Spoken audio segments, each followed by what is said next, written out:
AutoTrader's in different countries, right? AutoTrader.com in the US. Here in Canada, it's AutoTrader.ca. Over in the UK, there's AutoTrader.co.uk. How we make money is around dealers listing their used and new vehicles on the marketplace so they're discovered by those 11.5 million users each month. Also, we work with OEMs, advertise on the site, and there's different things that we do with OEMs as well that want to reach and influence consideration on those Canadian car intenders.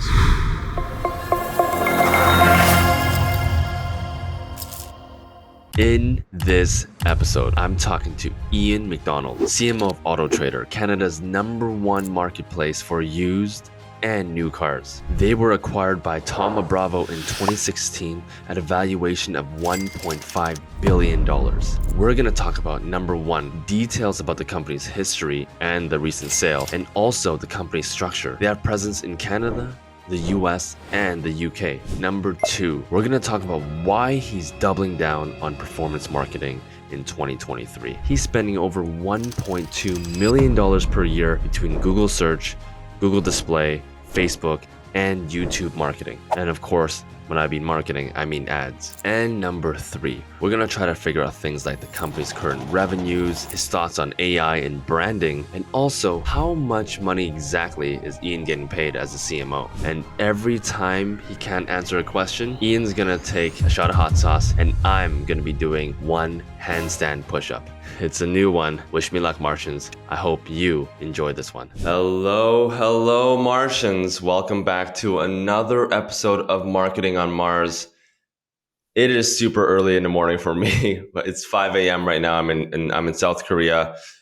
We got Ian MacDonald. He's a CMO of a company called AutoTrader, which is AutoTrader basically is the largest car marketplace for used and new cars. So really excited to have Ian on the show. Ian, where are you calling from today? Hey, how you doing? Nice to see you. I'm calling you from our HQ in downtown Toronto, Canada today. Oh, that is so cool. I'm actually going to be going to Toronto in 2 weeks. So we should probably link up and do some shots of hot sauce in person. More shots of hot sauce? I thought you were going to say that. Okay. Yeah. So Ian, we connected a little while ago, and you kind of know the premise of the show, but just a quick refresher. We're going to start off the show with a shot of hot sauce. I unfortunately dropped the ball and I don't have hot sauce, but I will make it up with something special in the end. I'm going to be doing every single shot that Ian takes on this show. I will be doing a handstand push-up back here. But for you, Ian, basically we start off with the shot with a shot of hot sauce. And as the show progresses, I'm going to be asking you gradually tougher and tougher questions just to understand all the secrets behind AutoTrader and how you guys run. So what weapon do you have for us today? What weapon of choice? Well, it's an interesting one actually, because I'm not a huge kind of spicy food hot sauce person, but in the spirit of the show, I went out and I got myself some Nando's peri peri. Have you heard of Nando's? Yep. Yeah, you know, favorite. The Portuguese chicken. Yeah, so it's huge in the UK and everyone talks about having a cheeky Nando's. So I thought, yeah, why don't I get some Nando's? And I went for the hot one. It's made with African bird's eye chili, among other spicy sounding things. Wow. Okay, cool. So let's get it started. Maybe just pour your first one. Okay.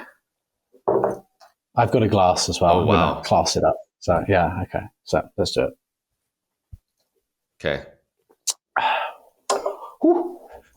How is that? I've never taken that. I've never taken that straight from straight before. I know it's delicious on chicken, but how does it taste? It's okay.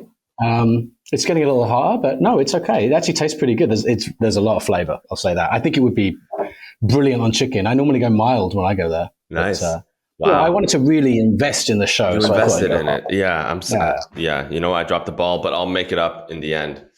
Okay, let's dive into this a little bit. I mean, just looking at your background, your career is quite interesting. I mean, you started as like an actuarial assistant in 2003. Like that's kind of the beginning of your career.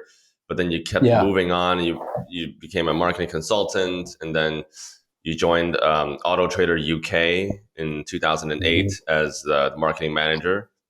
And then from there, you moved to Toronto in 2012, also with AutoTrader. Took a little bit of a break, became CMO and contract marketing for a few companies in Toronto. And then you're back again at AutoTrader. That's right. Tell us a little bit about your journey and just your career journey. Sure. Well, I mean, I suppose you laid out kind of the facts of it.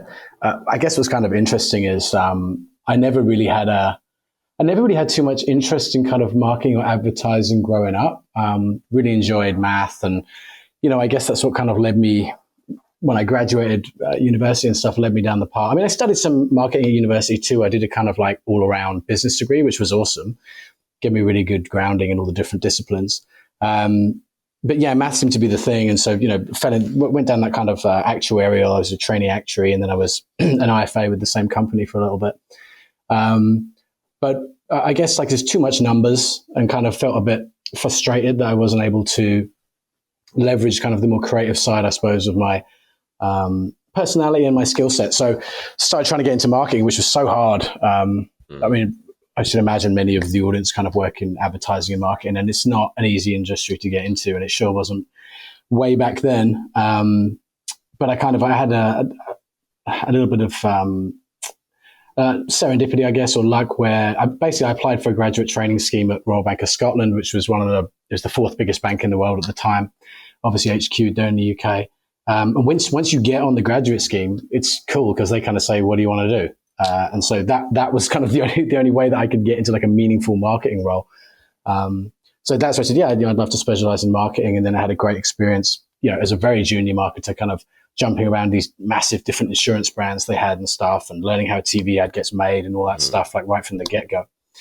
And from there, just kind of really didn't look back. Like, absolutely love media and advertising and the psychology of marketing. Sometimes I think I'm a little addicted to it, actually. It's kind of like, it's genuinely sort of, I think about it a lot, too much. Wow. But if you have a passion for something, then things tend to fall into place. And I've had a very enjoyable career so far, and fortunate enough to wind up in a CMO position at a fairly young age when I was consulting, and now also with AutoTrader, which is a pretty big company. So it's been good, it's been fun, and hopefully there's lots more to come. Yeah. Well, what is something that you do regularly, or shows that you watch, or things that you do where people will be like, yeah, this guy's addicted to marketing? So honestly, if you go on YouTube, you can type in like ad breaks from whatever year, like 1987 or something. And then there's like hundreds, maybe thousands of ad breaks from that year.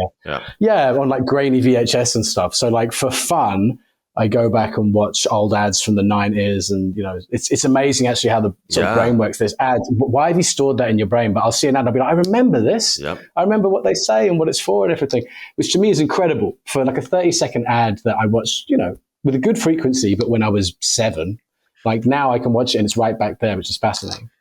Interesting point. I was just talking to another founder about this recently. I feel like we're kind of going back in time. Bear with me. Back in the 90s, there was no performance marketing. You couldn't just get in front of someone's face with a click of a button, right? Mm-hmm. Now, with performance marketing becoming so expensive and companies kind of keeping their wallets closer to their pockets, they're using social media and online as more of a brand awareness, like kind of back then in the 90s when it was all brand awareness. There was no performance marketing. Do you think that companies are being more creative and thinking more about brand awareness in kind of like the 1990s sense? Obviously, we're in a different society. A lot of things that we can't say. We're a lot more sensitive now compared to before. But do you think we're kind of going back to where like brand awareness is everything? Definitely sense it. It's actually one of my kind of something I'm very passionate about is the kind of balance between brand and performance. And like you mentioned, I consulted for 2 or 3 years with, I wouldn't call them startups, they're more like scale-ups. They were kind of, startups have been around a few years, they were trying to grow up kind of thing. Yeah. And one of the reasons that I think they enjoyed working with me was I I had that playbook from the experience of larger brands and stuff. So it's kind of like, yeah, I can get you on TV. Like, it doesn't cost that much. Like, here's the right agency we should work with. But guys, we got to start building the brand because, you're at the top of your S curve on like the Facebook ads and stuff. And even they're starting to realize like those things, they're great and they perform, but they don't really build longevity. It's really hard to build a brand in a really noisy world and through like a platform like, even YouTube kind of thing. It's a struggle just with pre-rolls and stuff. There's still that intangible kind of brand recall, impact, cut through, whatever you want to call it, from out of home TV, that kind of, what do you want to call it, more old school kind of tactics. But yeah, no, so I see in all the forums on LinkedIn, people discussing it. Obviously I'm a big fan of like the Burnett and Field work, the long and short of it and all that. And I'm a believer in that. You should invest in brand. But I see it a lot of like younger marketers are turning onto it as well. Whereas even going back 5 years and definitely like 10 years, like people who just know how to do Facebook ads are being called VP marketing and stuff, which is like there's so much more to it than that. But yeah. And now Facebook ads, I wouldn't say they're dead, but they work for only very specific audiences. But yeah, we'll dive into it. I'm sure you have a lot of experience with advertising. We'll dive into everything.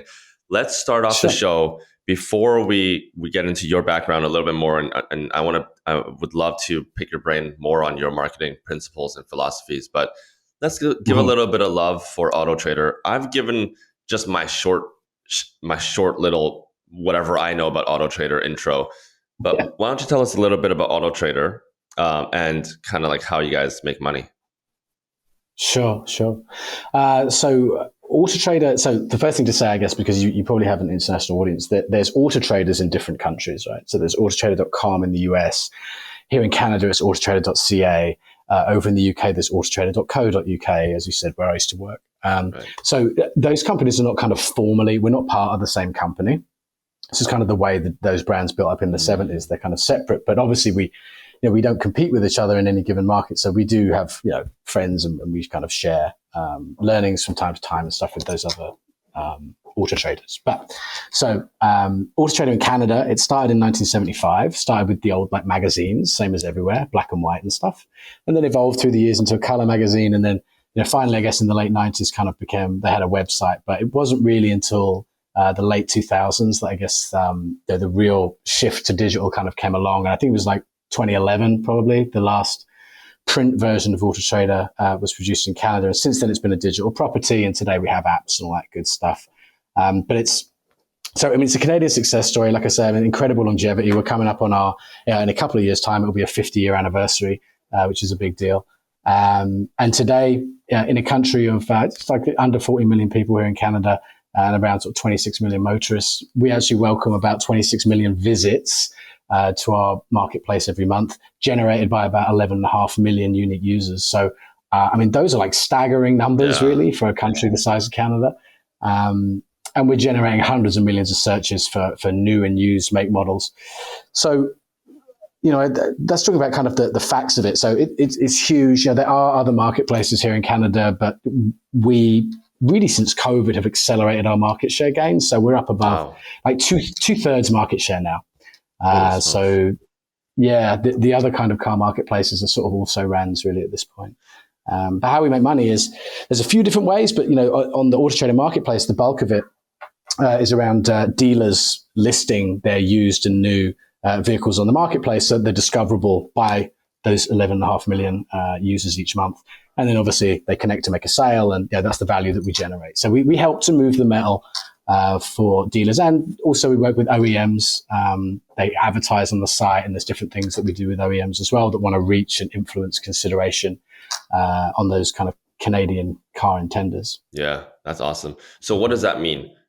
2/3 of the market. What does that translate? And this is the first hot sauce question. Hopefully you can answer for your sake and for my sake. How much? What does that translate to in terms of revenue for you guys? Like annual revenue. That's a good question.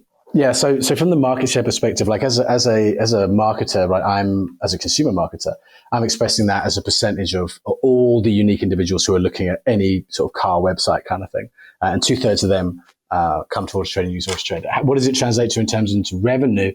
Well, I probably shouldn't share the exact figure, because, we're not a public company or anything. But it's, I mean, you can imagine where it's at. Like, it's in the hundreds of millions, right? Like, you can do the math. Yeah. Like 500? Do I have to 500 take a plus? shot for that? Blink once. Blink once, Ian. You're in the right ballpark. Okay. All right. So I just got a ping from Sophie. We're doing our first shot of hot sauce, which means tally 1 for handstand push-up for me. Okay. Am I doing a show right now? I'm doing another one. Oh. Yes. I am. Okay. I lost All right. lost you there for a second.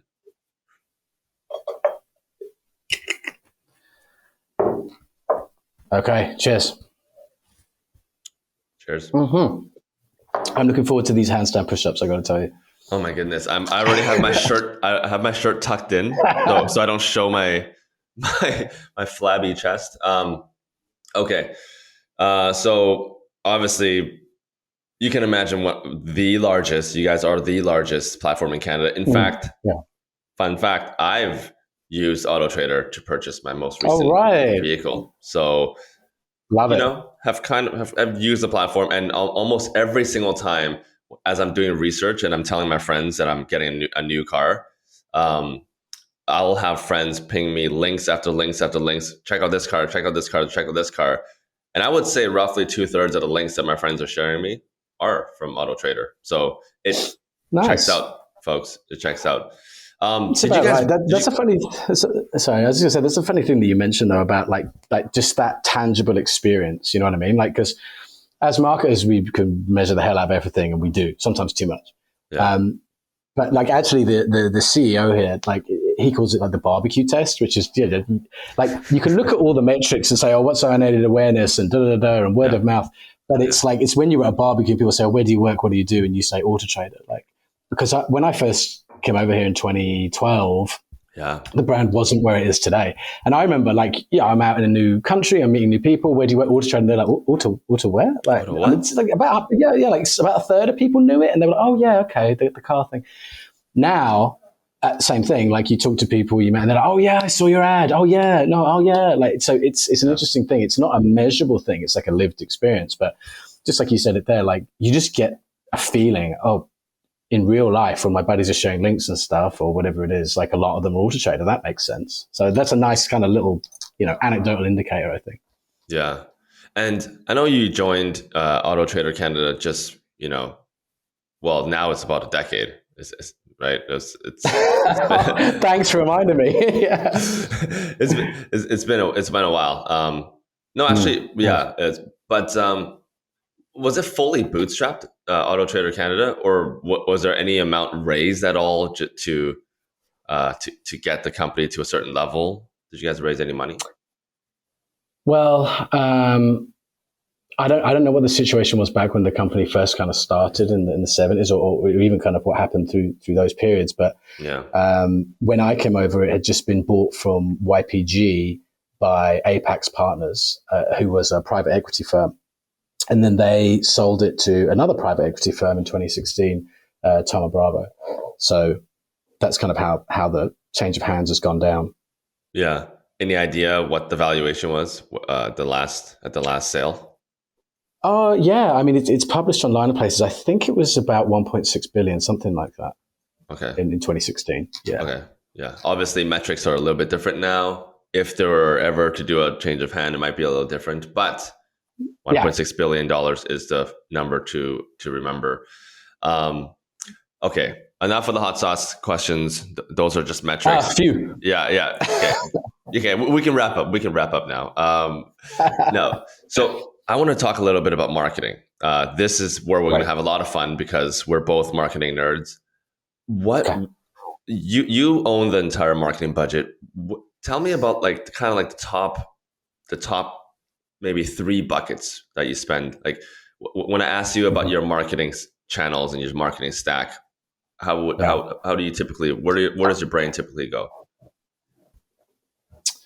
It's an interesting question because, when you think about the marketing budget, I tend to think of it as kind of fluid between the media and even sort of people because I might, might look at a dollar and say, well, I could spend that on media and get this and that. And, that depending on the media, that will have a different return horizon. Or you could invest some of that money in kind of like engineers to accelerate SEO or something like CRM and things like that. So it's kind of, right.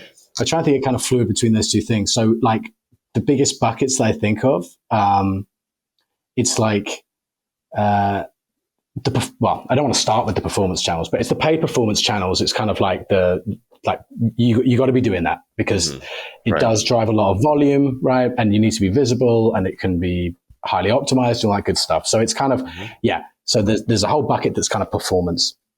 Then there's a whole bucket that's like paid advertising, but it's a longer term horizon. Your TV and your out of home. I call it like brand building. There's elements of shorter term kind of performance in it at times, but it's really kind of building the brand. It's good, healthy stuff.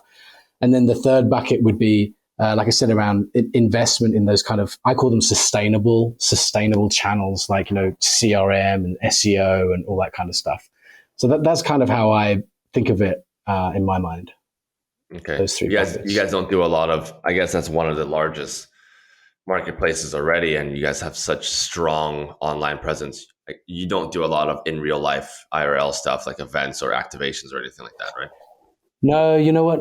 We don't, but we used to be like a headline sponsor of the International Auto Show here in Toronto. I kind of inherited that contract, so I executed on that 2012 through about 2015. We used to do bits and bobs like that. I think back then, like I really started to struggle with the reach and the kind of cost efficiencies of it, because those things were very expensive. And you get to a certain size where you're like, I can't remember what it was back then, but it would have been, I don't know, 6 million uniques a month or something, or 5. And you're sort of thinking, this is an awful lot of mind share, not to mention the dollars, to kind of reach like on an amazing day, 50,000 people or 100,000, Yeah. So it just, like, the economics started to not work for me in my mind. But it's always something, and listen, I think it's different for every brand. Like, it can have a big impact. I remember when I was working with the guys at Chef's Plate and stuff, and like that, it was a smaller business, and it definitely get the word out there, and it's in real life. And for those younger brands that have only existed digitally ever, I do think it's important, touch and feel and physical evidence and all that sort of stuff. So it's different for every brand, but for us, we don't do a lot of, I like that IRL in real life kind of stuff. A lot of B2B stuff like that, but not too much consumer stuff. Yeah. Yeah.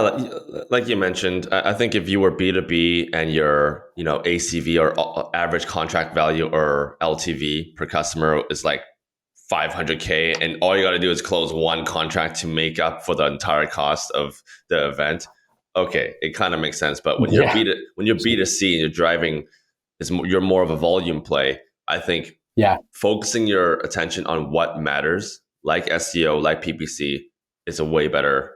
And it's all about priority, right? Obviously, if you had unlimited budget and it was just a bottomless budget wallet, then obviously we can do it all. But I like how you just prioritized everything. Exactly right. I think that's right. That's the metric you got to think about. Is like the value per human interaction. And in B2B, like you said, that value's high, very high. And in mass play consumer, oftentimes it's not that high. Okay, cool. So let's dive into each one of these 3 buckets: performance, brand building, like TV, and then sustainable marketing, CRM, SEO. At a high level, if you just on a percentage breakdown, what percentage of your marketing budget do you think is put in performance versus brand building versus sustainable marketing? It's a good question. It's probably, being totally honest, it's a little heavy on performance right now. So it's probably more than a third in performance. More than a third, like it's probably 40%. Something like that, yeah. And then it's probably a little like less than a third in brand, and kind of a little bit less again in the sustainable stuff, which I'm aware is kind of like the wrong way around based on everything I just said. But we're trying to get somewhere. You know what I mean? It's a journey. Yeah, and right now a lot of companies are not spending. They're cutting back their PPC spend. So now is the time for you to get that up, right? Yeah, no, exactly. And the other thing is, like, it's so easy, and I mean this in the most kind of positive way possible, but it's so easy to get kind of hooked on that stuff. Like, you spend, you see an instant return, you have a good month. Awesome. like it takes a lot, and I respect marketers that are willing to kind of go through the, I wouldn't say pain, but kind of go through the challenges of constantly trying to kind of get the right balance of that mix, and going through a few months that don't look so great on paper to do the right thing for the kind of brand health. And ultimately have like a longer term, a better outcome, because it's not easy, especially the pressures that we're all under. And like you were saying earlier, the world is even more short term than it ever has been in society and in business. It's like, it's not easy to say we're going to have a rough 3 months even, right? So, to try and do the right thing and invest in other stuff. So it's and to be honest with you, I mean, I don't want to get on too much of a soapbox, but I was looking at something the other day, and it was saying that the average tenure of a CMO now is like, it's just under 2 years or something. It's crazy. And I'm like, but I can understand it, because people go into roles, they do short-term stuff, they pump all the numbers, it looks good, and they're out. And they don't, like, a lot of them probably don't care much about what kind of shape the brand's going to be in 5 years' time, So as an industry, it encourages that sort of short-term thinking. And guess what? When you are, going back to the drug metaphor, like when you're addicted to this drug, and then suddenly the drug dealer decides, we're going to change it up. We're not going to offer this anymore. We're going to offer a more premium product, and it's going to cost 5 times more. Because the truth is, once you get hooked onto advertising, let's not talk about drugs anymore. Okay. Like once you get hooked onto these advertising platforms, these performance channels, as soon as the platform changes their algorithm, and then it increases the cost or something becomes less effective, now you're like, holy shit, I just spent the last 2 years of my tenure optimizing this one channel, and now all of a sudden Facebook doesn't work anymore. Now I got to move over to TikTok or, back to Google. It's like that is such a good point. Like you kind of take it out of your hands if you don't have optionality and a diverse media mix.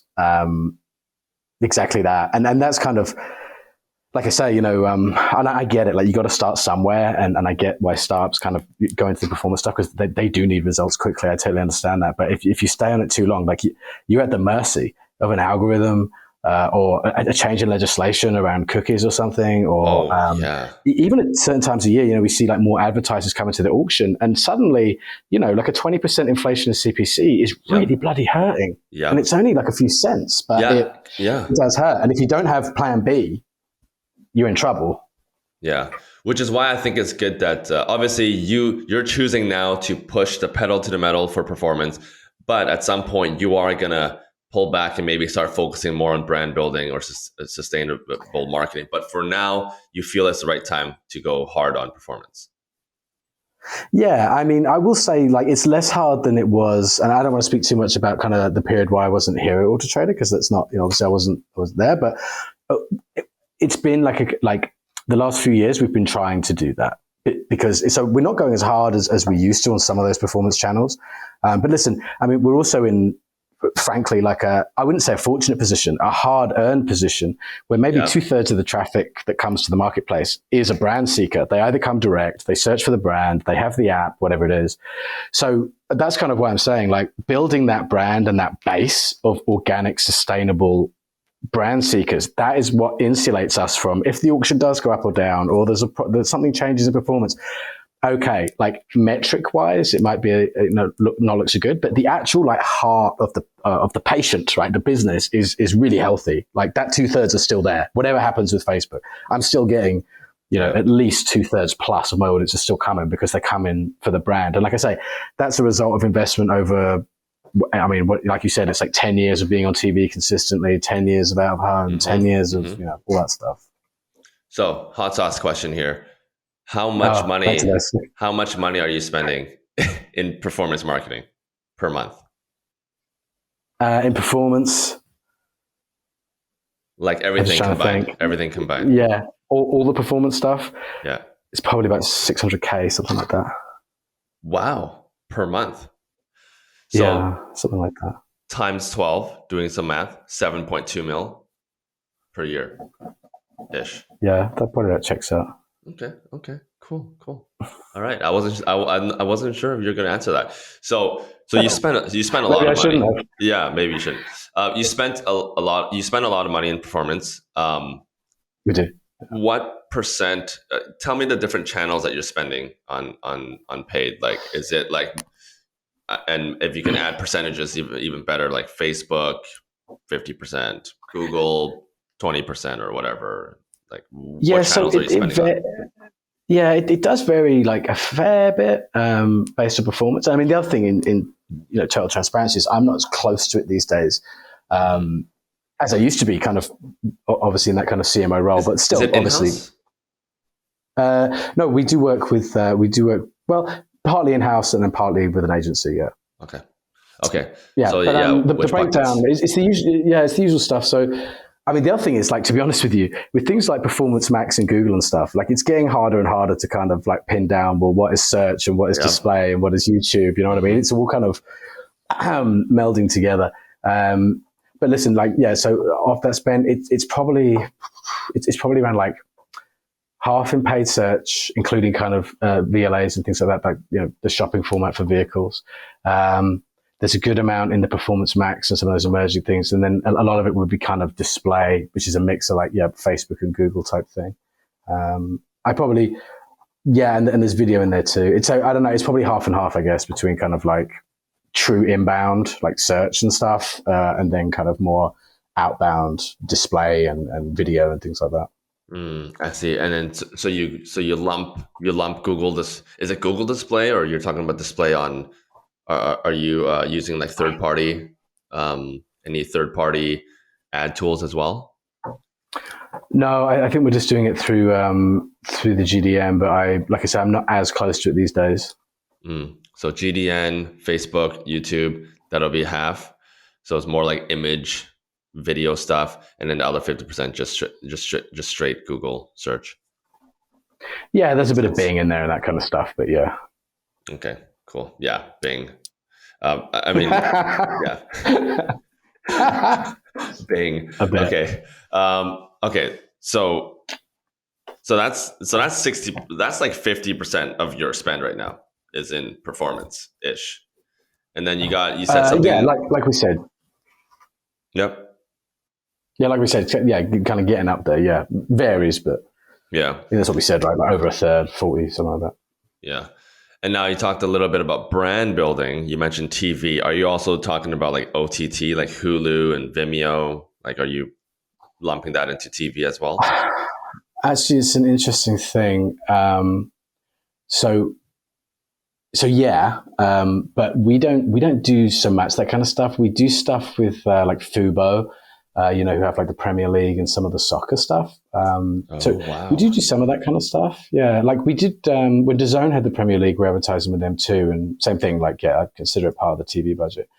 We don't do loads of the kind of connected TV stuff and that sort of thing, and part of the reason is from what I've seen, just not sure it has the reach at this point to be able to handle a decent amount of spend without the frequency being crazy.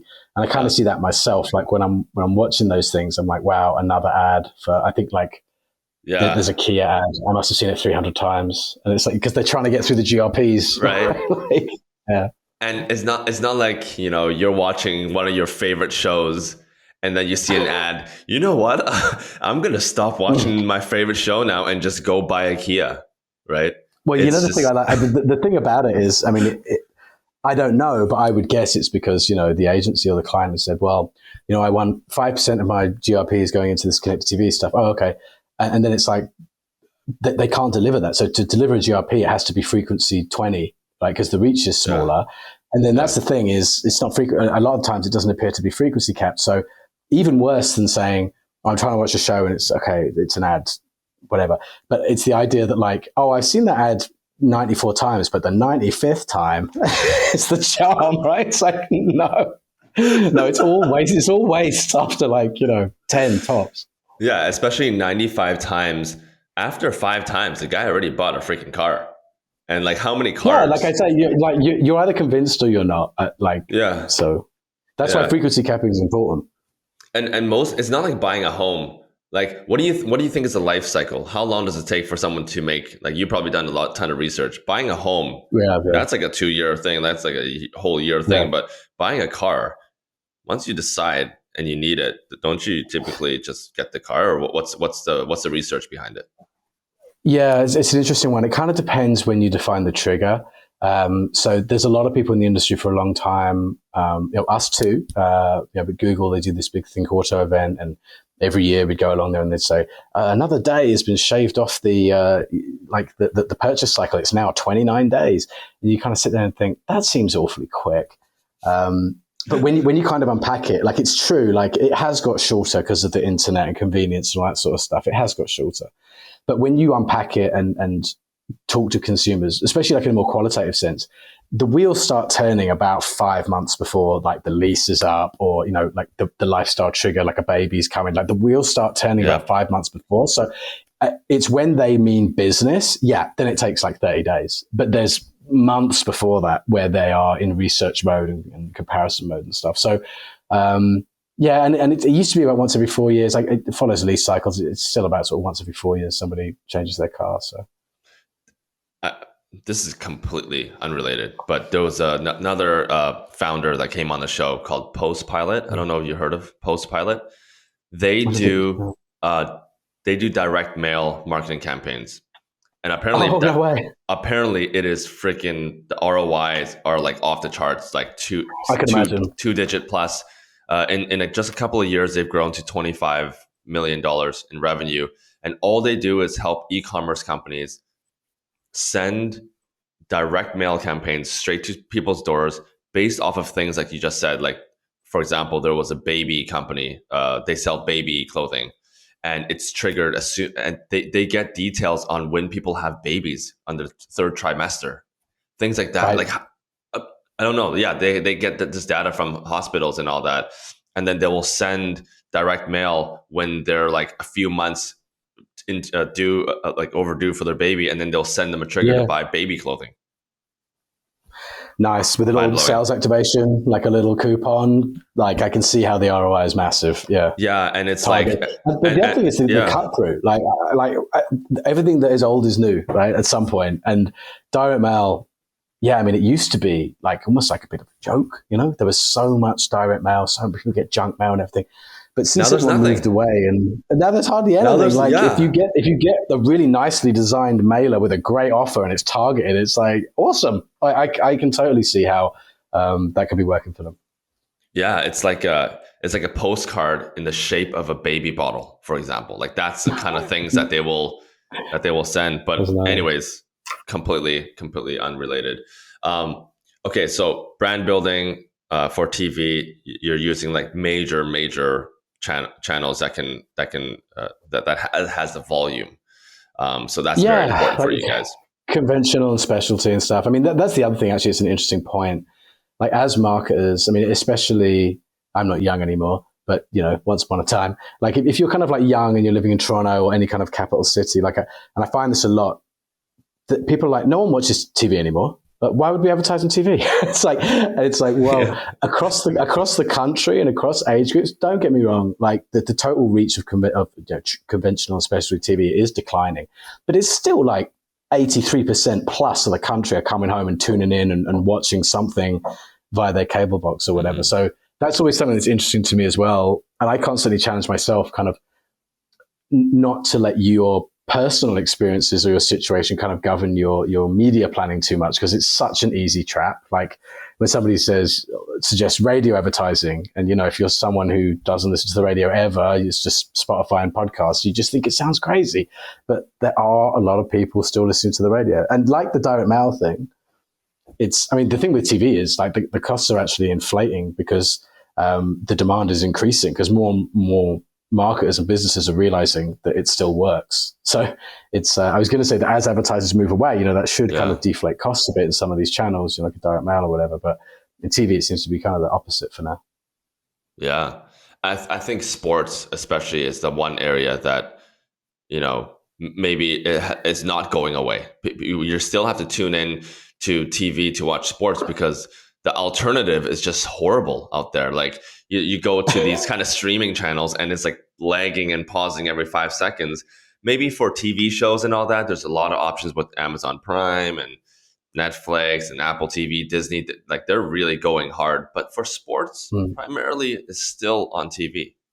Thoughts on that? Yeah, primarily. Yeah, no, I agree. I think it's interesting. Like I know Amazon in the States at least were they got some rights to some NFL games and stuff, and they're kind of playing around with that. Actually, being English and being a Premier League fan, so I've been watching English Premier League on DAZN and Fubo, like on a streaming service for, I don't know, the last maybe 4 years plus, maybe.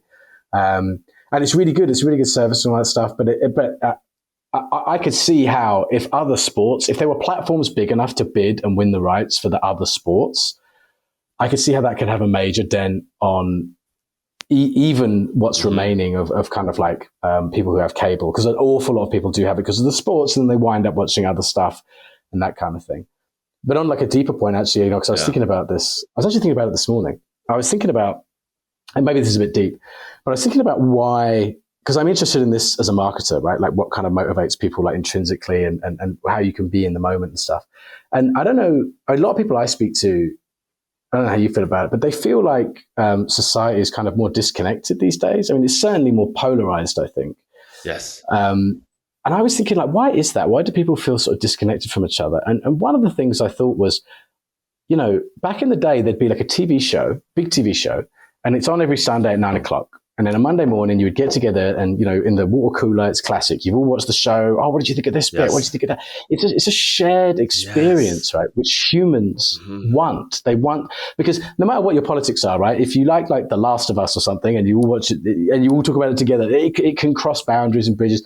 And I think that TV and this kind of streaming revolution, I really think that's one of the things that is majorly missing from people feeling connected. Because you see it when there's a sports event, because it's live and everyone watches it, people are instantly connected again and everyone's talking about what happened in that sport, and it gives people that feeling. So yeah, and I was thinking like, if a brand could tap into that in some way and kind of, if there was a brand that could somehow kind of make people feel more connected again, I think they'd be really onto something. But I haven't thought much beyond that. Yes, man. Okay. We're going to need another hour after this because this is all I'm passionate about this year. I really believe, especially with AI, that's leaking into the business world. You're talking about more like the consumer world, which is totally true. But even in the business world, everything is happening online. People are feeling so disconnected. Right. AI is going to replace so many things, but the one thing that AI will never be able to replace is in-person interactions and communities. That is a feeling that we need as human beings, that AI, social media, no matter what platform, no matter any kind of new technology, that will never replace the need for community. And I think we're yearning for that. And true. Definitely agree. So true. Like there's so much good content out there, you don't have to tune in on a Friday anymore. It's like, oh, I'll just watch the highlights afterwards. It's okay. You guys go on ahead. We're all watching our own things on our own schedules. Some people binge a show. Some people take a few days. So there's and also spoiler alert, you can't really talk too much. Oh, what episode do you want? Everything about us is kind of not connected and like shared. Like so few things are shared. But it's an interesting thing you say about the AI actually, because obviously I get a lot of B2B kind of inbound sales stuff. Like my LinkedIn inbox is just like never stops, and email. And honestly, I find it a bit depressing how many of them now, it's so obvious that it's a bot. Oh man. It's just, and it's endless. And it's like, if I just got one that was obviously written by a human, and this is advice actually, because I used to do some B2B and stuff, like record a short video of yourself. I've seen a couple of people doing this. Record a video of yourself, a human being, saying, oh, hey, this is what my company does. I noticed you did this. I'd love to chat. Like, honestly, that would cut through, and it takes you 30 seconds. That would cut through like a million of these AI bot automated messages that decision makers get, like basically about 10 an hour now. It's out of control. Yeah, that's insane. Okay, few more things, and then we'll move into like the next segment. We talked a lot about marketing already. Do you know what like the CPA, the average cost to acquire a customer is, or LTV? Do you know these kind of these kind of figures? Like a nature of the business model means it's kind of challenging because we don't monetize the consumer directly in terms of LTV and stuff. But CPA, yeah, I mean, as you can imagine, something at this scale, like if we call a CPA like a visit to our website, like it's pennies, you know. It's probably like in the teens or something like that. Like we have a lot of advantages. You know, the brand really lifts the performance because people see AutoTrader, they know it, they trust it. So we get all that benefit. We have scale economy because we're national. You know, that always helps. And you know, I think we've got a great marketing team here and great partners and stuff. So I think, you know, smart people help as well. So yeah, I mean, the CPA, you want to call it that, like it's negligible on a per consumer basis, but obviously you add that all together and it's very much not negligible in terms of the cost and the size of the audience and all that. Yeah. Okay, cool. And in terms of CPA or ROI or whatever KPI you're using, what is the best channel for you? Would that be Google search because it's such a high percentage of your spend, or is there another one that we're not looking at? It depends on the horizon of what the return is, because obviously over a longer horizon, you're probably angling more towards the brand stuff. But on a really short term, kind of just, you know, what's making it happen. I think the display stuff and it's good. It has a lower lead conversion though, so your users come, but they're less engaged and they kind of, you know, check it out, and maybe they leave or maybe they don't. In terms of performance channels, yeah, it's inbound. I think for most people, it's probably search because they're inbound, they're self-qualifying kind of thing. So, yeah, it should be beating display on a kind of like engagement and quality type metric, even if it's not beating display on a cost per click basis. I see. And then on the longer term horizon, would the MVP be SEO for you? Do you think SEO has been like one of the biggest parts of your business, the strengths of your business? Because you guys are everywhere online. Definitely. SEO has been huge. It still makes up a large proportion of those 26 million visits. Definitely. It's been huge. So yeah, in terms of like meaningful contribution of a non-performance thing, I think and again, I mean, I don't know the answer, which is again one of the challenges of marketing, right? But it's probably between SEO and the TV and the brand building stuff, because I do think that like 10 years of consistent, always on advertising on TV has really, really paid dividends over those 10 years for sure. I mean, you can see it like in the number, like I said, the number of users that come to us direct. It's massive. Yeah. Okay, cool. Well, honestly, I could dive in and talk about marketing with you for hours, but I know you have a tight schedule. We're gonna move into the last part of the last couple of parts of the show. I'm gonna be telling you 3 dad jokes, marketing related dad jokes. And if every single one that you laugh will add a little bit of hot sauce into your shot glass, but every single time you don't laugh, I'll add another handstand push up. Okay. So are you ready? Are you ready to take these 3 jokes? Gotta not laugh. You have to not laugh. Yeah. Don't take it personally if I don't laugh. Okay. Yeah, you're probably not gonna laugh. Let's see. Okay. So you know I'm Asian, right? Like I'm pretty Asian, like pretty Asian. So my pronouns are he, yeah.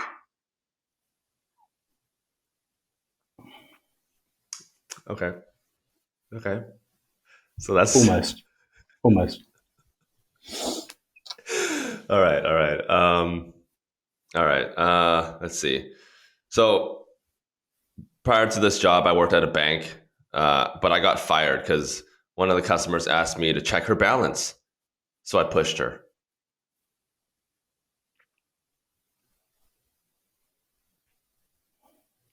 Okay. Wow. Mm-hmm. You're good. Your face almost made me laugh because you were laughing, which is cheating. Should look somewhere else. Okay. Last one. Wow. I'm going to be doing so many push-ups. Okay. What do you call the Asian Dwayne Johnson? The walk. Okay, I'll give you one. I'll give you one. Okay,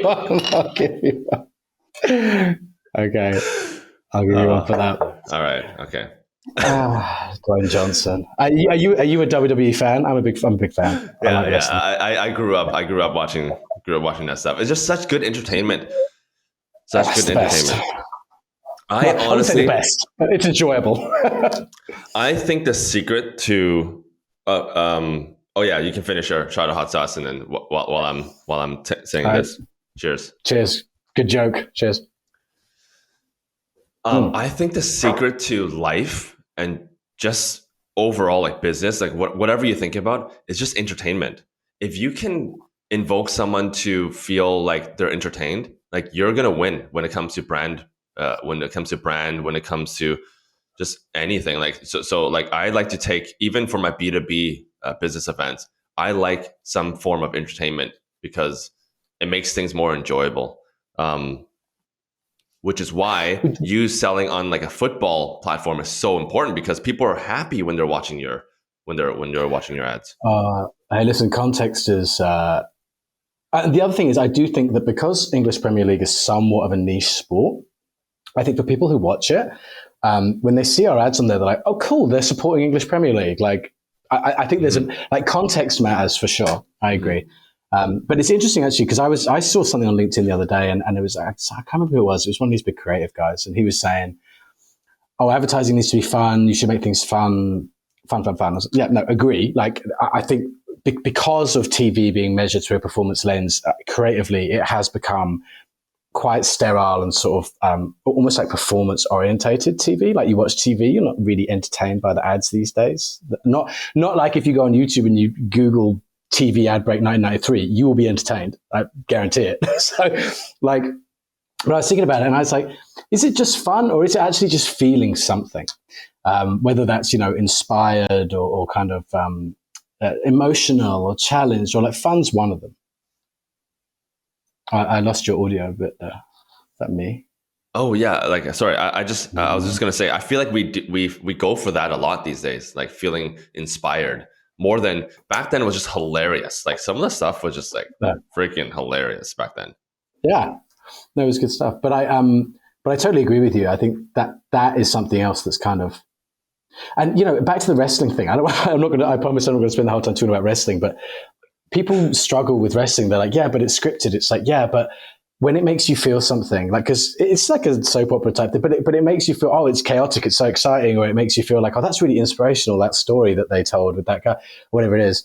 Like, people don't care if things are shot and scripted if it makes them feel something. And it's the same with advertising. If you make an ad, no one's sitting there thinking like, well, obviously they had a script writer write this and they went to, shoot it and had a production. No, they just watch it and they feel something, and they don't care that it's a brand or that it's, cynical or that it's advertising. Like, if you make them feel something, and listen, I mean, I have to keep reminding myself to take my own advice as well, because again, it's tempting when you have a chance to communicate with a user. You want to tell them about the features, you really do. Yeah. Yep. But it's got to be balanced, right? And it's a challenge that we all have. Yeah. Well, look, man, I feel like we can talk about this stuff all the time. We can talk for like another hour. I know we're coming very, very close to time. I just wanted to ask a few questions about you. I want to get to know you a little bit. Like, some of listeners that have made it all the way here, they've listened to us for 52 minutes.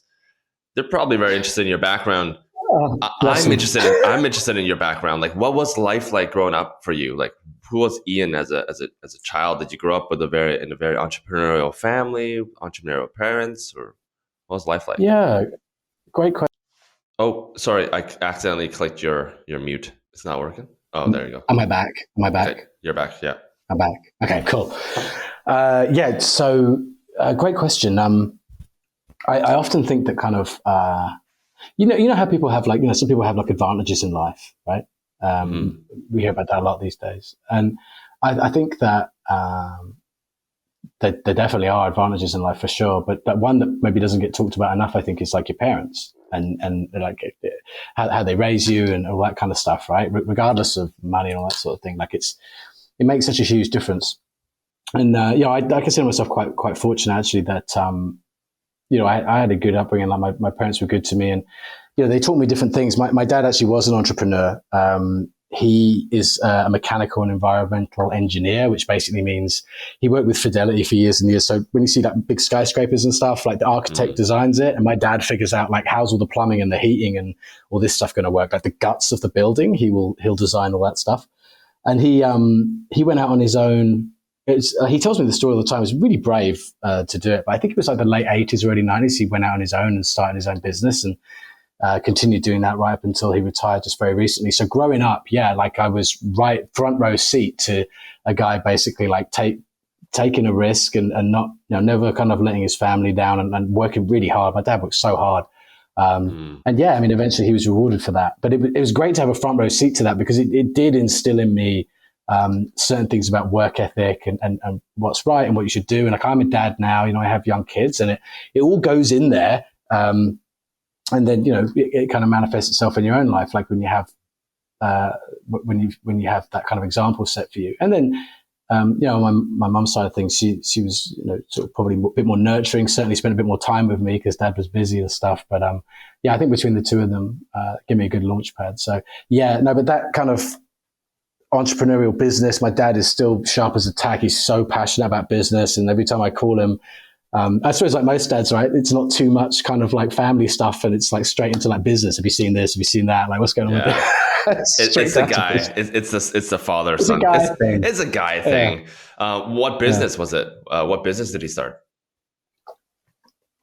Engineering consultancy. So, okay. Like I said, like the design inside those buildings, and like I say, it's actually unbelievable that some of the size of the projects that he worked on, like all these skyscrapers in Delhi and in Milan, around the world, like massive projects, and he never had more than, I'd say at the most, he had like a dozen staff or something in the consultancy. So he did unbelievably well. Yeah. Wow. So much of London, because you're from London, right? London, UK? Yes, I am from London. Yeah, so he did a few, actually, it's a funny thing. I can't remember which building it was. It might have been Institute of Directors or something, but I was sitting having a drink with him years ago, and we were looking at it was like these kind of flames coming out the side of this building, and we were debating kind of like, are they gas or how are they powered, or are they real? Is it like a piece of material? And I was talking to him about it, and he's so unassuming. We're arguing about it, and I said, but how do you know that it's a gas? And he goes, because I designed it. I was like, I was like, great answer. You should have said that. Yeah, that's like a mic drop, right? It's like, why don't you just say that you designed the building 5 minutes ago? It's pretty funny. Oh my God. But, okay. All right. Well, Ian, it's been so much fun talking to you. We're definitely going to have to do round 2. I'm coming out to Toronto in November 2nd. I'm flying in, and I'll be there for a couple of days. So I don't know if are you in downtown Toronto or? I live just west of the city these days, but the office is downtown. I'm down here most days of the week. So we should see if we can schedule something, and maybe you can catch up on those hot sauce shots that you owe me. Ooh, yes, I do. Actually, I'm going to be doing a few. I got to do a few. Yes, you are. Yeah, I got to do it right now before you jump out. I'm going to be impressed. How many is it? 7, 6, 5, 6? I think I got to do. Yeah, I got to do 5. I'll do 5. All right. Okay. Not sure if this is still in camera, but I can see you. All right, let's. You know what? I might have to do it else. Is it gonna work? All right. All right, let's do this. The 1, 2. This is impressive. 3, 4, 5. Made it. Holy smokes! My face is red. Okay. All right. Well, now I'm awake. Now it doesn't feel like 6:30 a.m. anymore. Right. Whew. Well, yeah. So we're wrapping up here, Ian. For the audience that's listening and they want to follow along your journey, are you pretty active on social media, and where can they connect with you? Not too much, no. I mean, to be honest, on the business front, it's mainly kind of LinkedIn. I used to blog a lot and stuff, but kind of slacked off the last few years. Been busy, but you can find me on LinkedIn. It's Ian MacDonald. I'm the one that works at Trader Corporation, which is the parent company of AutoTrader or AutoTrader. So find me on there. I do post kind of my musings about advertising and media from time to time. It'd be fun to connect. Awesome. Okay, Ian, we'll reconnect soon. Thank you so much for coming on. All right. Thank you so much. It was great fun. Cheers. Hey, hope you enjoyed that episode. I know I did. My mouth was burning on fire for about 30 minutes there. So I had to take a quick break before I recorded this. But I really just wanted to say thank you for tuning in. Most of us work at home nowadays, and we're all just in our pajamas, in our t-shirts, and in our hoodies. It just feels really fun and really light. And that's the kind of vibe that I'm trying to give. If there's anything that you want to add into the show, new segments or new topics to talk about, feel free to throw it into the comments below. Thank you so much again. Would not be here without your support. Until next time, peace out. Hope to see you soon.